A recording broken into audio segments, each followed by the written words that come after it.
be here, Rabbi. Really? You gotta, I think, really like put your name up in lights to make sure that I don't know. See him every week, no?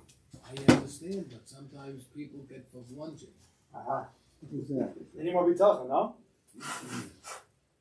Well, we're here, at least we are. I know who the real Hasidim are. Okay. All right.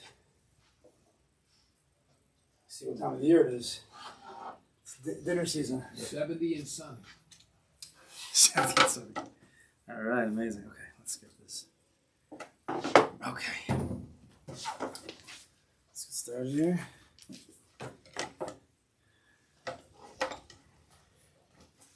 Okay.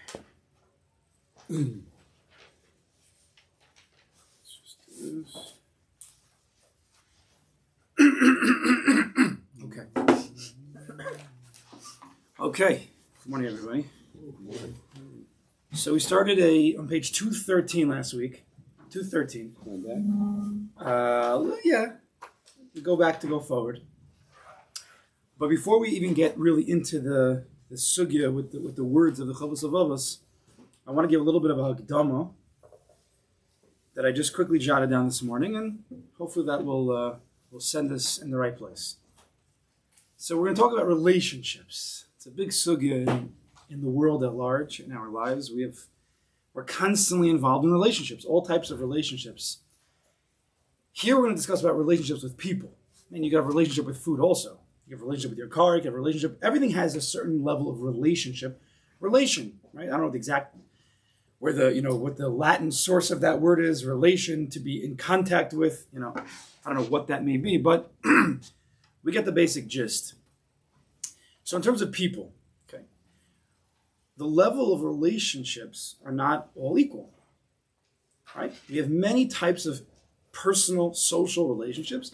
There's a whole range of levels. So for example, you can have people who you see in shul, you see on the street, then in your community, your neighbors, and you, hey, how are you? A little small talk, how's it going? How's work? Good, fine, great.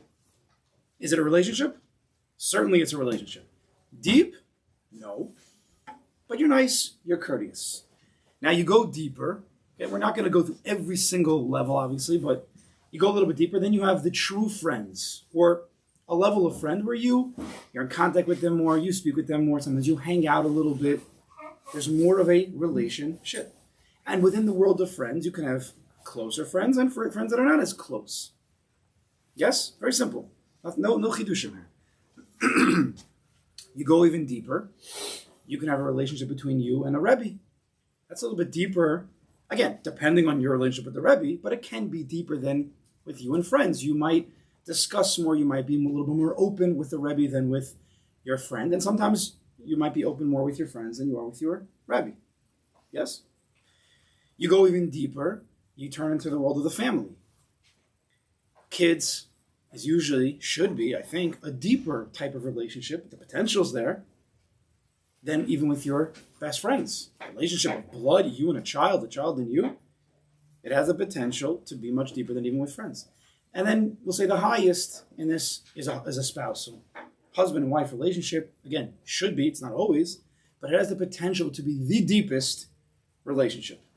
A whole range of relationships. Simple, nothing, no chidushim. Now, when we have relationships with people, there's also levels of how we deal with them, what are we dealing with. For example, in the more superficial type of relationship, it's a give and take relationship. It's based on enjoyment, based on pleasure. I'll give to you, you give to me, I'll pat your back, you pat my back. Might be a business relationship. You're a very nice person, but I really only care about you because you're worth money to me, and you only care about me because I'm worth money to you. So maybe we'll go for drinks, maybe we'll talk, maybe we won't. It doesn't really matter if the goal, which is the money, behind it all is there. Relationship is a give and take.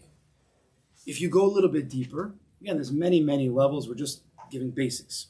You go a little bit deeper, then you're going to have a relationship where you share thoughts and ideas with another person.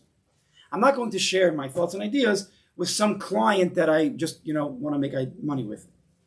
I might, but I'm not going to discuss my philosophical ideas, my deeper Judaism thoughts and hashkafas hachayim with some guy that I'm doing business with, because that's not what we're here for. We're there to do business, to make money. There's time for the money and there's time for the deeper type of relationships. So the people who you will generally share deeper thoughts and ideas is going to be somebody who generally, there's no exact rules, someone who you generally have a deeper relationship with than just the give and take, pat my back, you pat my back, that kind of relationship. Yes? I think so. Again, generally. The deepest type of relationship, I think, again, as I've said already 5 times in this year, there's always many levels in between, but a deeper is when you share your heart. You share your emotions, you share your feelings.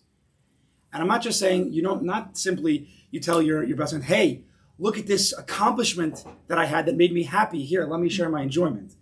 We're talking about something deeper. You're where you didn't accomplish, where you feel bad, where you're upset about something, where you're frustrated by something. You made a big mistake. You feel guilty, a little bit of shame. This is a whole world of emotions that you don't just share with every person. You barely have a person that you share that with. A good friend, a very good friend, maybe a Rebbe, maybe not. Not everybody has a good friend like that. Not everybody has a Rebbe like that. Maybe a spouse, maybe sometimes even husband and wife can't even discuss certain things with each other. It's possible. But the point is that a person who you will divulge, you will be vulnerable, generally is somebody you have a deeper relationship with. True? True. But Lamaisa, no human being is perfect. So even a person who you did trust. Oh, no, a second. Let me give you another level. Sorry, skipped one part. So we dealt with the different levels of relationships, from superficial to deep, chitzoni to panimi. We discussed what is involved in that relationship, from superficial, give and take, possessions, money maybe, to the deeper, which is the heart and the soul of a person, the emotions of a person. And now, the third shlav, again, this is general. We give stuff, time, focus, energy to others at superficial level when we feel that we can gain. I will give my stuff if I feel like it's worth it. I'll give my time to this client if I feel it's worth it. If I feel this client is not going to give me the money that I need, I might not give him the time. It's not worth my time. This is a relationship that's built on money, possession, stuff, time. Yes? And I will hold back. So again, I will give, very simple. I will give when I feel I can gain. And I will hold back when I feel like I cannot gain. Right? I will hold back my time, my energy, my stuff, my money when I don't think I can gain. I will not invest money. I will not invest myself in a person unless I feel like the investment will be worth it. True? When will I give my mind, remember the second level, the thoughts, the ideas, the hashkafas hachayim, my philosophies, things that deeper types of thinking, when I feel that it will be accepted. If I know there's a guy who doesn't like me, or I know there's a person who is usually curt with me, he doesn't want to spend time with me, this is not the person you're going to spend your time expressing your deeper aspirations of life with. Not emotional, just intellectually. Right? You're not going to. It's usually the people that you know that will accept your ideas, whoever that may be. Yes? And then the deeper level is that a person will only, and again, you'll hold back your ideas, of course, if you don't think he will accept.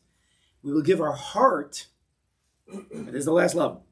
I'm being very careful in my wording. We will give, superficial level, we will give our time and focus and possessions when we can gain. We will give our mind when we feel that we will be accepted. And then we will give our heart. When will you be vulnerable? When will you be open? When will you share your emotions? Maybe your mistakes. When will you do that? What does the other person need to contain that you will be willing to do that, what do you think? I think there's one major, major word that that person, in your eyes, that person has to have. Trust. If you don't trust that person, you trust that they will hear you, that they will accept you, that they will support you. And supporting could just be by listening without judgment, right? To be non-judgmental, I would trust a person who's non-judgmental. Right? Trust is the yesod. If I don't trust you, not just you're going to take my money. If I don't trust you emotionally, deeper, I will not divulge. Unless it's an emergency situation. But we're talking about regular, normal, general. The second part, though, you could trust the person, but there's also that the person is empathetic. Because if the person's not empathetic towards you, and you might trust the person that they'll hear what you're saying, that it's safe with the information is safe, but if they're not necessarily empathetic with you, then you... So what I said 30 seconds ago is I said that the full trust, right, there's different levels of trust. There's trust is that they won't divulge the secret to somebody else. But I said that they will support you. That's the empathy. Right? I will trust somebody to be vulnerable to them when, yes, I will trust that they will not tell anybody who doesn't absolutely need to know. But sometimes... Yeah, empathy is... But support emotionally. That's what I'm discussing, which is empathy. Whatever, the broader term, so even if you didn't think about it before, you will trust somebody if they can be empathetic in whatever way that is. I mean, you think they'll support you. I don't know. Is this person maybe going to give me a hug? What? But support, emotionally, empathy, all that. It's good that we're using these words. It's important. True? Right? So we have different levels of relationships, different levels of what the relationships contain, and then when will I be willing to give over? And then if not, I'm going to hold back. I will not divulge. I will not be vulnerable. I will not open my heart to a person or people who I don't trust, who I don't think this is going to support me. I don't think they can give empathy maybe. I won't do it. I will hold. It would just be, it's a natural holdback for the normal, healthy person. Some people don't have that das and everything's coming out. That person, right, needs a little bit of help. But for the normal person, right, we hold back. But human beings, this is what I was saying before, human beings are not perfect. No one's perfect. We've given money to people who said that they will provide a certain percentage back. Never saw that money again. We've given our time to somebody who said that the time will be well used, and don't worry, I'm not gonna take you for granted. And yet they took us for granted. There was a person who you thought would accept your ideas because you just listened to him for 10 minutes and he told you all about his ideas. And then the second you start talking, he's like, nah, you're wrong. What are you talking? You thought you can trust him to accept your ideas and you're wrong. You thought that you had an ability to give over your emotion, something deeper, something emotional, something that's bothering you, whoever it may be that you thought can take that, support you, and you got burned. Either they mocked you, they didn't listen to you, they told over your secret to somebody else. All of this stuff. Because human beings aren't perfect. And we are generally very bothered. You took my money, you took my time, you took my energy, you took my mind, you took my heart. Right? This is what goes on with the relationships. Constantly, all day long. We have different relationships. Hopefully, most of them are good. But it's not always peaches. And it could be with acquaintances, it could be with coworkers, it could be with a rebbe, it could be with friends, it could be with family, it could be with a child, it could be with a spouse. So many different relationships, so many things are being transferred all the time.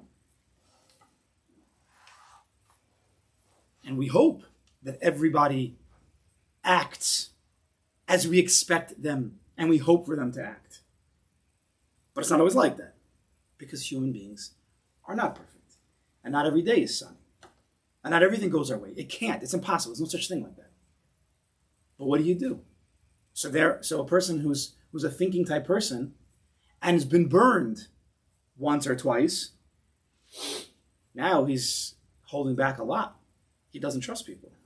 He's not able to give over whatever it is. Money, time, focus, his ideas, everything just held in his own system, which is also not healthy. It's not how Kadosh Baruch Hu created us. He did not create us to give over everything to everybody. Oh, you're Baal Chesed, just give all your money away. Or you're a good listener, so why don't you just give over all your time to listen to people? It's not what he wants either. There has to be a balance.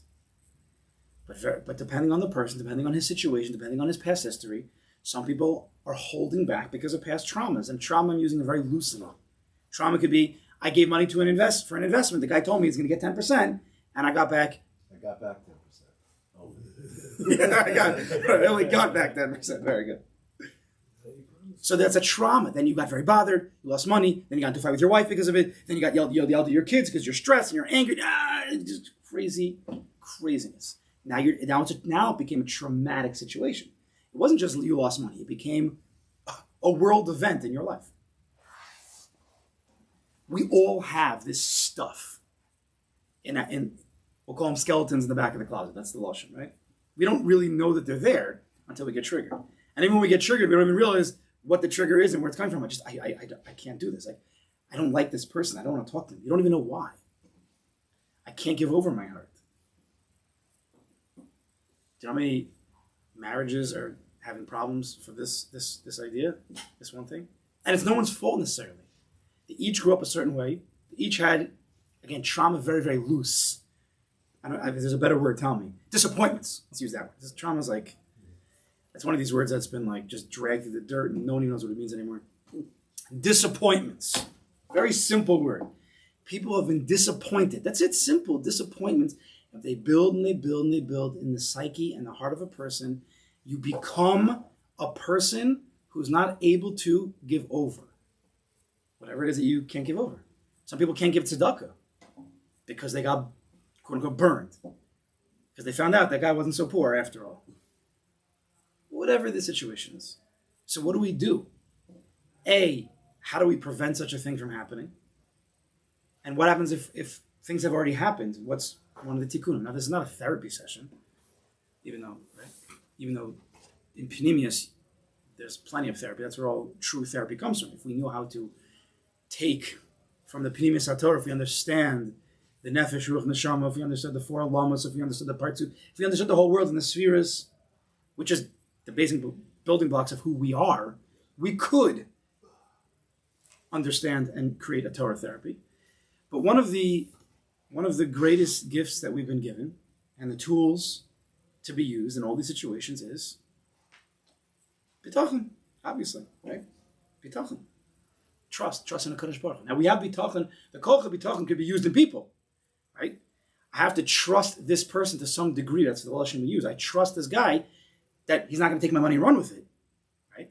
I trust this person that I'm going to share my ideas with. So we have to trust human beings. We can't just live in a box our whole life and not trust anybody, anything. It's impossible. But we have to understand the ultimate trust, which of course is the Kadosh Baruch Hu. And he's the one who really is behind everything. Even that guy that I trust, it's only going to happen if a Kadosh Baruch Hu decides. It's only that person who I'm telling over my ideas to, it's only going to be accepted if a Kadosh Baruch Hu decides it's going to be accepted. And if I want to share my heart with somebody, that person can only accept and support me and be there for me if a Kadosh Baruch Hu decides for it to be. True or not true? True. This is what we have to get into our heads and into our own heart. Because what bitachon does, it always is a place to fall into. Always. Kadosh Baruch Hu is the makom shalom. Remember? Omnipresent, omniscient, all the fancy words. He's everywhere, every time, all powerful. And if you give yourself over to him, you give your heart to him, you give your mind to him, you give your body to him, you can never lose. Because even when things go against what you think should have happened, bitachon says, that's not true. Trust the Kadosh Baruch Hu that this is meant to be, and it's whatever he decides is going to be okay. That's what bitachon is. Hishtadlus says, don't be a fool. Right? I said last week from Simcha Bunim, I think it was this week, I think it was in this Chabur, yeah? Maybe it was in this Chabur? Simcha Bunim, Pershischa, right? He said that the main mitzvah of all kol tarkula, the main mitzvah is don't be a fool. Kadosh Baruch Hu says, don't be a fool. You have eyes, you have a brain, you have a heart. Go through life, of course, with the Kadosh Baruch Hu, but don't be a fool. Don't give over yourself. Don't give your money to some guy who says, no, I can make you 20%. You're like, yeah, I've never heard such a thing. No, it's okay, because I learn Shas every year, and I'm a big tzaddik, and HaKadosh Baruch Hu loves me, and I do all the mitzvahs, so you give me the money, don't worry, HaKadosh Baruch Hu is going to take care. I don't think that's how it works. I don't think it ever has, and that's how it works. Don't be a fool. Right? So you have to be talking that you can always trust in HaKadosh Baruch Hu. He's behind everything. He's behind every relationship we have because he's the ultimate relationship. Because there's nothing deeper than a person than himself. And at the soul of ourself, the deepest part of ourself is our neshama. So my relationship with myself, at the deepest point, is a relationship with the HaKadosh Baruch Hu. Yes? So behind every relationship that I have with anybody, anytime, anywhere, about anything, HaKadosh Baruch Hu is always there. If we bring him in, if we have that bitachon, that we trust it, again, based on the earlier chapters, you have to always bring that in. That you believe he runs the world, you believe that he's all powerful, you believe that he always does what's best for me, you believe that he knows better for me than I even know, you trust that even if I didn't do my part in Torah mitzvahs, I could still trust him. He still will do what's best for me, whatever he deems to be best. If you have that, now you can take that and place it into every relationship you have. So even though I'm doing business with this guy, and the Maisa, we're talking money, but HaKadosh Baruch Hu is behind it. And I have to do my ishtadlus. I can't be a fool. So if I think that this deal makes sense, and I try, and I dam HaKadosh Baruch Hu, let me see that this makes sense, and it makes sense, and you give the money over, now is where your bitachon starts. All that before was just a shtadlus. Now bitachon starts. Now what does bitachon say? Whatever happens, up, down, all around, is up to a Kadosh Baruch Hu, and everything that Kadosh Baruch Hu does is for the best. That's intellectual. Imagine that's in your heart. So you did your shtadlus and you gave over the money. I can finally breathe now. The guy's like, what do you mean you can breathe? You might now lose the money. No. You don't understand how it works. The shtadlus is where I'm supposed to be nervous and figuring it out. Even though in shtadlus we shouldn't be, but once I give it over, I decided that's what a Kadosh Baruch Hu wants. Now I can finally be free. Right? It's fakir from the entire what the world thinks. Like usually Hishtadlus is where it's kind of calm, and then when you give over the money, now it gets rocky. What's going to be? Up, down. It's the complete opposite. That makes sense because when you're looking at the world from physical eyes, it's the complete opposite when you look at the eyes with spiritual eyes. It's physical and spiritual are complete opposites. And you have to know how to deal with it. When I'm dealing with a person, right? I met this person a few times. We're nice. I like them. Makes sense. We can have a relationship here. We could do some serious business, and you decide to marry them, right? We're doing hishtadlus, shaduchim, hishtadlus. Is this the kind of person that I can grow with, live with, become one with? That's hishtadlus. The second you decide, now, forever we have hishtadlus bitachon relationship with the Kadosh Baruch Hu. But the second you decide, okay, I did my hishtadlus, now harayat mekudeshes li b'tabazu kedas moishav Yisrael. Now bitachon starts in a Kadosh Baruch Hu. Of course, I have to have a relationship with my wife, and it has to be normal, with mind, body, soul, heart, everything. But never did I lose my relationship with the Kadosh Baruch Hu. What happens when things go rocky? And whatever that means, rocky. Everybody's got a different interpretation of what that means in their relationship. So if you have a relationship with the Kadosh Baruch Hu, so even if at the forefront, the relationship that I'm having with, whether it's my wife, a friend, whatever it is, it's a little bit rocky according to my expectations, I always have my relationship with the Kadosh Baruch Hu. If I built it. Right? If my relationship with a person, human being, is shaky, and memela, my relationship with the Kadosh Baruch Hu is shaky, then you're not a babitach. You're living the opposite way. If life is good for me, then I love a Kadosh Baruch Hu. Because if life is good to me, then a Kadosh Baruch Hu loves me, memela I love him, so I have a relationship. That's not how it works. That's not bitachon. It's not emunah, it's not bitachon. Bitachon is, emunah is, I have a relationship with the Kadosh Baruch Hu first and foremost. Rock solid. I'm alive because of him. I can breathe because of him. Everything I have is because of him. When I don't get something, he decides I don't need that right now. I have to work for it, whatever it may be. But that doesn't move. Then you build relationships on top of that. Every relationship we have is built on top. It should be with bitachon. It should be built on top of bitachon, the Kadosh Baruch Hu. So even when things in the forefront are shaky, I can always fall back in my relationship with the Kadosh Baruch Hu. So even if, again, whatever the relationship is, and even if it's the deepest relationship with the deepest avoda, even if it's a spouse, or I'm going to the most extreme, it's a relationship of spouse, and I'm talking about deep emotions, the deep of the deep, and it's shaky. It's shaky. So if I don't have a relationship with the Kadosh Baruch Hu, and this is all I got, my whole life's shaky. It's game over. What am I supposed to do here? You go out of your kale. But if I have a deep relationship with the Kadosh Baruch Hu, the deepest, because we've been together for many years. Me and the Kadosh Baruch Hu, we've been together since I'm born. We've been through everything together, literally everything. Not like when you say with a friend, we've been through everything together. With the Kadosh Baruch Hu, we've literally been through everything together, without exception. There's no exception to that comment. Every breath you take, He's there with you.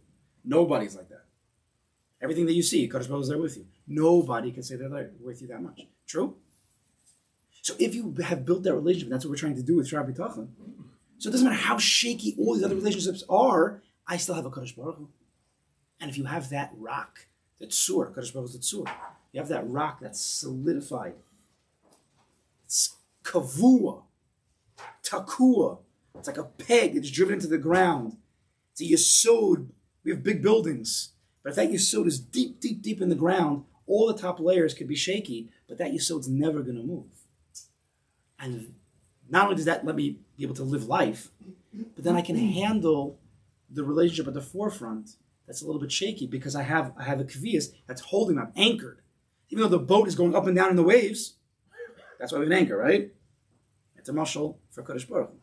The anchor is heavy, thick, deep in the ground. So the boat could be going up and down with the most, I can't say this word, tempestuous. Yeah? Is that right? The water is tempestuous. Waves. Big waves. But if you have a big anchor, you're not moving. If you have a little anchor, the boat could move depending on how big the wave is. If you have the most solid anchor in the entire world that's dug into the depths of the sea, in the ground, I don't care if it's a tidal wave. Tight, then the boat will break. Boat will break. You have to leave the room. It could be also. But for our marshal's purpose, you could have a big tidal wave, but if you could hold on. You understand the marshal. That's what we're trying to build.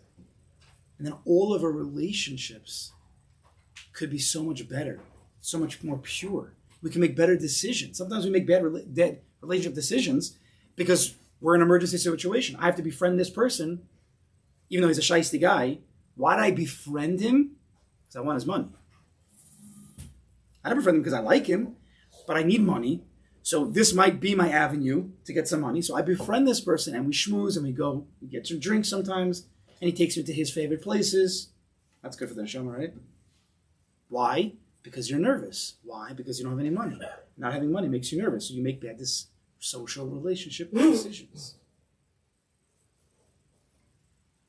You know how many bad relationship decisions we make because of our own kena taiva kavod, gaiva? We make horrible decisions. Horrible decisions. We get angry at people. We write people off. We lie. We manipulate. Why? Because I have to save my face. I'm jealous of this person. Now, most of us don't know that. So we make horrible decisions because of that. Now, what can help that? Bitachon. Why are you jealous of this person? Because he has all that stuff and I want that. Bitachon says, again, we're talking intellectually 1 second. Bitachon says, if you're meant to have it, and it's good for you, then you'd have it. But do you want a Kadosh Baruch Hu to give you something that's going to destroy you? No. No, of course not. Obviously, I don't want to be destroyed. Well, let me tell you something. You have to trust that a Kadosh Baruch Hu knows that if he gives you that thing, the same as your next door neighbor, it will destroy you. And don't think that guy's having such a good time. Maybe he is. Maybe he's not. You don't know. And it doesn't matter, really, because it's not for you. And if you want, you could do some ishtadlus, calmly within the world of ishtadlus, to try to get that. But if you see that you're putting too much time in and you're stressing out, you see it's not good for you. Again, we can go in a million directions with this. But we have to go in a few to explain. Yeah. Apropos, it's a tremendous question. I think it's one of the things that's in all the readings from the Shabbos. When Yosef asked the butler, "Hey, can you give a good word, to that guy up there, the cracker?" So, question is, some say that was a bad move and he got 2 years more, or some say, what's wrong that you ask for a little extra help? Do I have to exclude, if I have a physicality that could possibly intervene, I should just forget that and just stay with my habitachon? This is a very large question that the Rishonim, Achronim have dealt with. We have discussed in the past. We can analyze that situation, not right now, because it's a situation now we have to analyze from many different angles. So I don't want to do it right now, but certainly this would be like a thesis paper or something. Not that I ever wrote one or I know anything about that, but when should I start writing? Right afterwards. You can start now. But each side has its opinions on the matter. But now is not this second, but it's part of Sugya. We have a share on it. I'll get you the share. Okay. We discussed it, definitely. His whole life, Yosef's whole life was actually who you trust, who you don't trust, falling and coming back up. That was his whole life. Okay. Good? So I think we understand what's going on here. Right? The goal, if you remember, we once made a mathematical calculation, remembering now, had to do with money. Had to do with results usually. Does anybody have it on them? Bitachon equals. We had a calculation. The point of the calculation was, within the hishtadlus you're doing, we need to slowly pull back on the emotional dependency of the results. I'll even add another word. The emotional dependency on the expected results. Also the results. Expected is before it happens, and result is when it actually does happen. But we have to pull back from the emotional dependency. So if I make money, I'm happy. If I lose money, I'm sad. If I'm nervous because the stock market went down, I didn't lose any money yet, but the stock market is going down. Oh my gosh, expected results. I'm crashing. Right? So I'm up and down depending on the result. It could be with a relationship as well. Depending on what you think you're going to gain. I'm giving money to the person, he's going to invest in me. I'm giving over my time and my focus of my ideas. Is he going to accept it? I'm looking for something. Emotionally, I'm giving over my heart, my emotions, my feelings to another person. I'm emotionally dependent on the expected results, which is the person will support me. The person will listen to me. That's what's happening. But you could also translate that to the actual emotion. This emotion is exactly the way Hashem wants me to feel right now. Correct, but we need to do the proper hishtadlus first. What we're learning now is how to have the proper hishtadlus, bitachon combination, and then even if we make mistakes afterwards, even if the things don't go, then even the emotions also Kadosh Baruch. Well, we still need. It's virtually impossible to that's an ideal. Let's call it an ideal, but it's virtually impossible not to have an emotional reaction. But it's safer to say that the emotional reaction that we're having, if you connect that to this is exactly the way Hashem wants me to feel at this moment, that's safe. That's somewhat safer. That's always. We still need to be educated. Right. What we're doing now is we're educating. Ideal. We're educating ourselves in how would be the best way to build a relationship. It doesn't mean we're ever going to do it, but we still need to be educated. Most people don't know what we just said. So they're living life totally emotionally dependent, totally intellectually dependent on other people, and they're getting thrown around. Even if they have what we call bitachon, they haven't yet connected the dots. Right, the way not to get thrown around is that when you have an emotion, which is so natural to have an emotion, to connect that. I understand. Okay. What I'm saying is, that's true. So Dov is saying, whenever you have emotions, we're holding in life, you have emotions, we would like to connect that to bitachon. That even if I'm upset right now, at least I'm upset. Don't be upset that you're upset. Right. Rather, have bitachon, Kadosh Baruch Hu. We're in this together. I'm upset, and that's okay. I trust you that you want me to be upset right now, but let's try to calm this down however we do. Be okay with the emotion. Be okay with the emotion. Good. Because That's not... Fight the danger is fighting the emotion. That's I know. The worst. So that's it. We're almost there. But we're not there yet. What we're discussing here is before that. What happens if I told you that when something doesn't go your way, and usually you're at level 90 reaction, anger. Let's say I told you we can get it down to 60. Would it be worth it to invest time? Yeah. Right. So that's what we're doing. Right? I know what you're saying, and we're going to get there. Precursor to that. Exactly. We're speaking about how to try to limit the emotional reactions, which is dependent on the emotional dependency. Right. But whatever, and those bring out a point, and we have to always keep his point in mind. Whatever work we're doing, and wherever we're holding, and even if we fail, quote unquote, we fail according to what we thought we could accomplish, still be tough. It's not a failure. Why would you call that failure? Oh. I'm using the language if we think we fail. We've discussed failure. Failure is only when's failure? What's the definition of failure? When you give up. Mistakes are not failures. Mistakes are part of life. Mistakes are great because no one's perfect, and you can only get better. But it's failure is when you think that a mistake and now I can't get out of it, and you don't get back up. Shiva yipol tzadik v'kam. It's not about that tzadik. It's about each one of us. Failure is yish. Ancient yish b'lam kol. No such thing. You can accept the failure and be successful.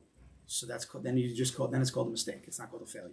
It's not a failure anymore. Remember, failure means game over. When you continue moving on, we call it a mistake. Everything's about language and what it means. I could say I could agree to you with failure.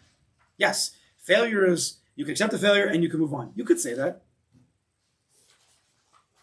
It's all language. It's about the ideas behind it. It's not about the words. But you do have to apply semantics to this. That's why I would change the wording. That's why I commented back. I would change the way we understand what a failure is. Failure is you're not accepting it. That's what a failure is. All right. Exactly. Mistake is where you accept what happened and you're ready to keep going. Who doesn't make mistakes? You make a mistake on a test, move on in life. Okay. The problem is we turn mistakes into failures. That's part of the problem. Okay. But yeah, so just to be clear, we're discussing working on bitachon, connecting our emotions, our mind, body, soul, emotions to a Kadosh Baruch Hu, becoming more dependent on Him, who is fully trustworthy, always, even against our expectations and what we think the desired results are to be. More reliance on that, which will ultimately, it will not make me cold and stay in a room and not deal with people anymore. No, actually, it will allow me to deal with people in a more healthy way. I can make better decisions. I can be vulnerable and give over to people who are more appropriate, and I can hold back from the people who it's less appropriate. You know when people hang around groups of people because they just want to be in the cool crowd? Because they don't have self-bitachon, bitachon atzmis. They have to hang out with a bunch of...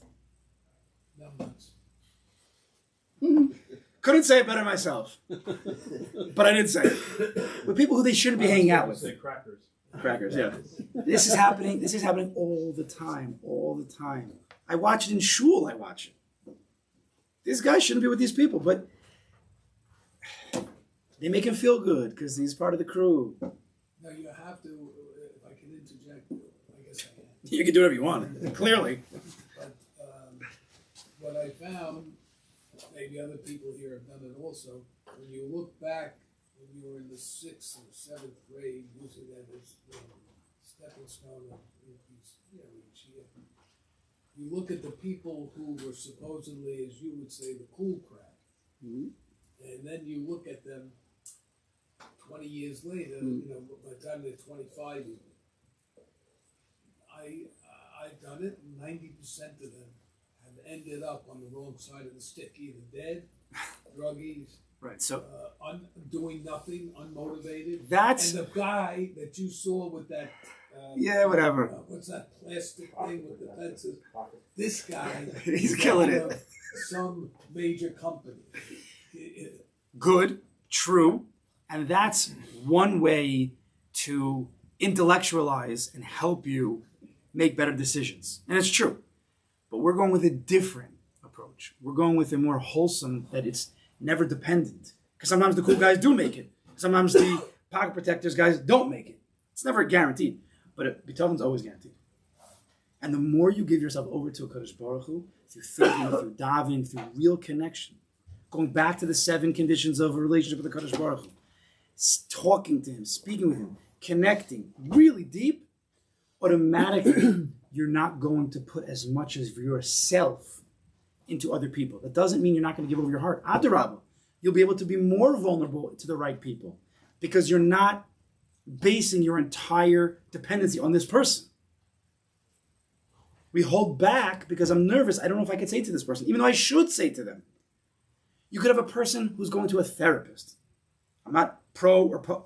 I'm just saying, let's see this. You're going to a therapist. Now, at the therapist, if you're there, the point would be to speak, right? If you're quiet, you can't even get anything done that maybe could help you. But what happens if you're so traumatized, you've had so many disappointments in life? I'll take away the trauma. Disappointments. It's a kid, however old they are now. It could be 17, it could be 30. I don't care how old you are. But in your life, you've tried to give over to people and they would not listen to you. Whatever. At least in your head. I'm not blaming anybody. That's what you feel. That's what you think. I spoke, they didn't hear me, they didn't accept me, emotionally, nothing. So now you're sitting by the therapist. I'm not going to give over myself to this guy. I don't care he's paid. What do I care? Oh, he's got fancy things on his wall. I don't care. Bitachon, though, if we're not dependent only on the therapists, we're not dependent only on people, the Kadosh Baruch Hu, even if I was once disappointed from this person, but I wasn't disappointed from the Kadosh Baruch Hu. That's what bitachon can do. Real bitachon. Not man-made bitachon. Well, if a Kadosh Baruch Hu gives me what I want, then I'm happy, and if he doesn't give me, then I'm disappointed with him also. That's not what we're talking about. No, solid bitachon. All relationships in life will be better. They'll make better decisions. You're dealing with the Kadosh Baruch Hu. You're dealing with the best therapist of all. You're dealing with the best investor of all. Yeah? What time is it? 5:02. Okay, so we're not going to review inside. Maybe next week we could review. But I said I wanted to sit on this sugya because it's massive in our lives, relationships. Most people, I would say a very high percentage of people, have never connected their personal relationships to bitachon. That's not a normal thing to do, but it's the most normal thing to do. That's why I want to sit on this, because to change the way we see, perceive, live, after living 30, 40, 50 years in one way, to start trying to change that is very, very hard. Even 3-4 shiurim is not going to make a huge dent unless you believe it, you think about it, you daven for it, you want it, you work on it, right? So we can only, lob it up. We can only bring the horse to the trough. But if he drinks or not, that's up to him. Can't force him. Can you repeat your line about the relationship? You said to apply what to relationships? Bitachon. The world of bitachon, everything that we've been learning for 2 years now, to apply that to relationships, as it's the background of all of our relationships. So that's why we keep taking bitachon, which we've solidified, but you have to always go back to the beginnings. Like we discussed about thinking a few weeks ago, about not only moving forward in our thinking, but always going back to the beginning. I don't know if you remember that. Go back a few shiurim. To always go back to the beginning of Sodos, build bitachon again, afresh again, stark again, and then take that bitachon, that trust I have in the Kadosh Baruch Hu, that relationship, and now put it in the background of every single sug of your life. Monetary, health, relationships, spiritual endeavors. Kadosh Baruch Hu is behind every single one. So it's the Yisodis are the same. The variables change, so we have to speak it out in order that it gets settled into the mind and the heart. Make sense? Any questions? Okay, so we'll continue next week.